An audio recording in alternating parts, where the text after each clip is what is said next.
இப்போது என்னோடய ஃப்ரெண்டுக்கிட்ட நான் பேசும்போது நான் ஒரு செயலை செய்யலை அப்படின்னு சொன்னேன்னா நானும் அந்த செயலை செய்யலை அப்படின்னு சொல்லுவாங்க இல்லையா. ஸோ இதை நம்ம எப்படி இங்கிலீஷில் சொல்லலான்னு பார்த்தீங்கன்னா, எக்ஸாம்பிள், ஐ டென்ட் ஈட், நான் சாப்பிடலை. இப்போ என்னோடய ஃப்ரெண்டு என்ன சொல்லுவாங்க, நானும் சாப்பிடலை, நானும். ஐ டென்ட் ஈட் எய்தர், நானும் செய்யவில்லை அப்படிங்கிறதுக்கு என்ன வேர்டு யூஸ் பண்ணோன்னா either. I didn't eat either. நான் இன்னைக்கு ஆஃபீஸ்க்கு போகலை, I didn't go to the office, நானும் இன்னைக்கு ஆஃபீஸ்க்கு போகலை. I didn't go to the office either, I didn't go to the office either.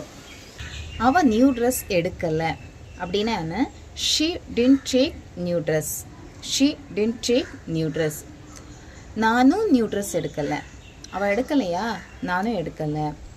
I didn't take new dress either, I didn't take new dress either. So நான் ஒரு செயலை செய்யலை இல்லை அவன் ஒரு செயலை செய்யலை அப்படின்னு சொல்லும்போது, நானும் அதை செய்யலை அப்படின்னு சொல்லும்போது நம்ம யூஸ் பண்ணக்கூடிய வேர்டு என்ன அப்படின்னா எய்தர். இதை சென்டென்ஸோடைய எண்டில் தான் நம்ம யூஸ் பண்ணுவோம்.